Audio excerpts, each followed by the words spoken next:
My mom, she's very cool. She's super supportive. She retired recently, and she got a lot of free time, and she's getting a little weird. She's real new agey. I don't know if you guys have any new age type people in your life that like crystals and horoscopes and drums and stuff. She's all about that. She loves that, feathers and whatnot, and she's really into that. I called her the other day, and I was like, "Hey, Mom, what are you up to?" And she's like, "I'm activating rivers." I was like, "Okay, you got a job with the city now, with rivers or something? Picking up garbage around rivers, probably? That sounds nice." She's like, "No, I get my crystals out, and I go to the mouth of the river, and I do a little ceremony, and I activate it." I was like, "Sounds like we're going to put you in a home soon. That's what that sounds like." That's crazy. That sounds like insane stuff. Just activating rivers. And then I got nervous, though. I was like, "Did you join some kind of river activation cult? Are you giving your money away to somebody that's teaching you how to river activate?" And she's like, "No, I taught myself," and that made me happy and sad at the same time. And she taught herself how to activate a river. But then I was like, well, if you're going to be doing this, like, I better learn a little more about it in case I need to take over the family business. Start river activating. I should learn all I can. I'll be here. So I was like, how do you know like it's been activated? What happens? Does it do something, or is there a sound that happens? Or like, does it change color, or does all the animals show up out of nowhere? Like the Lion King, they just look at you and they're like, "It's been activated. Enjoy." Ducks are real happy. It's like, "Oh, that's nice." Did you guys feel that? Feels like this river's been activated. It's just smoother on my feathers. This is good. There are people tubing down the river. People like doing that. They get extra drunk and activate the river. It's like, "Whoa, I am wasted. What? This river must have just been activated. Thanks, Barb. I love you, Barb." Activating rivers. Yeah, she's goofy. She told me she summoned a buffalo. That came out of her mouth. Said she summoned a buffalo. Just made a buffalo appear out of nowhere, apparently. Like one of those State Farm commercials. Like a good neighbor, a buffalo's here. I didn't know that worked for anything. So I had to ask her. I was like, "You summoned a buffalo. How did you do that? What happened? Let's see her hear the story." And she goes, "I was camping in Yellowstone National Park, and I really wanted to see a buffalo. So I put the energy out there that I want to see it, right? I put the aura out there, just thinking buffalo for hours. I just put the wish out there." And she's like, "You know what happened?" I was like, "I don't know. You probably saw a buffalo." She's like, "You're damn right I saw a buffalo. Because I summoned that buffalo." I was like, "You didn't summon a buffalo. That's not what happened, Mom. The reason you saw a buffalo was because you were at Yellowstone National Park. That's where all the buffalo hang out.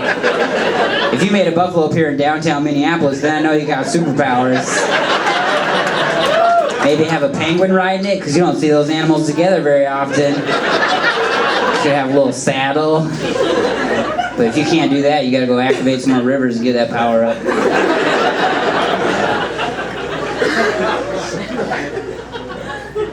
My dad's goofy too. He's always been weird. He took me whitewater rafting when I was 9.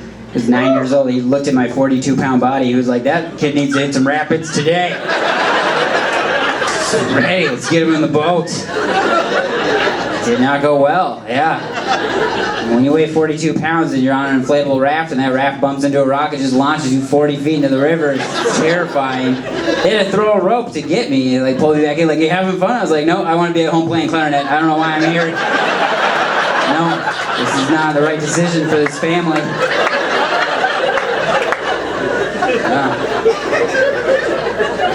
My dad was never abusive, like he never laid a finger on me and like never raised his voice, but I'm starting to think that he was passive-aggressively abusive, you guys. Like maybe I was mouthing off to him a lot that week and he was like, "I'm taking a little shit whitewater rafting." Up, shut him up. He's playing his clarinet too loud.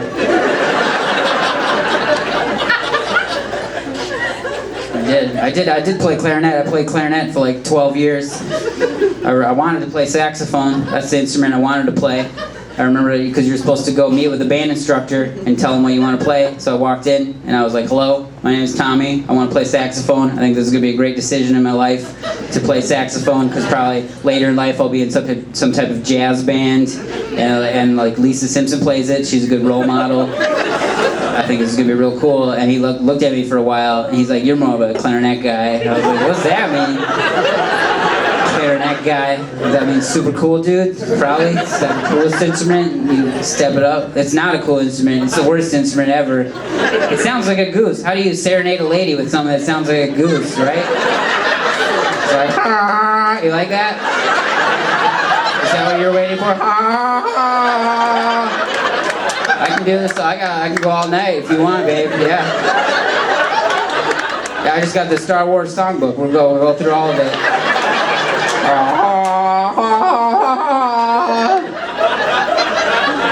Where are you going?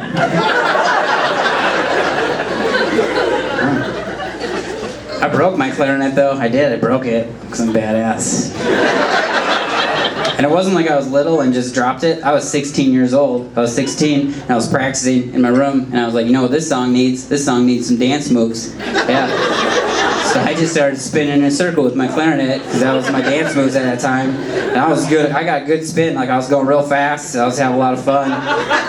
And if you know how a clarinet's built, it's built in 5 pieces. So if you get spinning fast enough, that bottom portion flies off and smashes against your wall. Yeah. And then you gotta tell your dad you broke a clarinet. That's a weird conversation to have. I walked up to him, I looked him in his eye. He's just like, son, how'd you break a clarinet? And I didn't realize I could have lied. That was an option that I didn't know at the time. I could have told him anything, like, oh, I was practicing so hard, my hands got real sweaty, that bad boy just flew out, nobody didn't have a chance. Or I could be like, oh, I was walking home with my sister, some guy attacked us, I built my clarinet real fast, I smashed it over his head. It saved us. Then there was these 2 other gang members, they had clarinets too, I had to fight them. With my clarinets, like 2 swords, and they were real good. And then we all smashed together. There's clarinet pieces everywhere. It was crazy. But that's what happens when you're a hero. Sometimes your clarinet breaks. It's probably happened to a lot of people. You should check the internet. I bet this is a common situation. People get attacked, and then they save themselves with their clarinet, but their clarinet breaks on the bottom portion. But I didn't tell him that story at all. I looked at him and I was like, aha, I was spinning in a circle. And I spun too fast. So I wanted to do some spicy dance moves. And I flew off and it hit the wall. And he was really upset, you guys. He was. But I don't know if he was upset because I broke my clarinet or because I said spicy dance moves. But he took me whitewater rafting right after, so I know it was mad.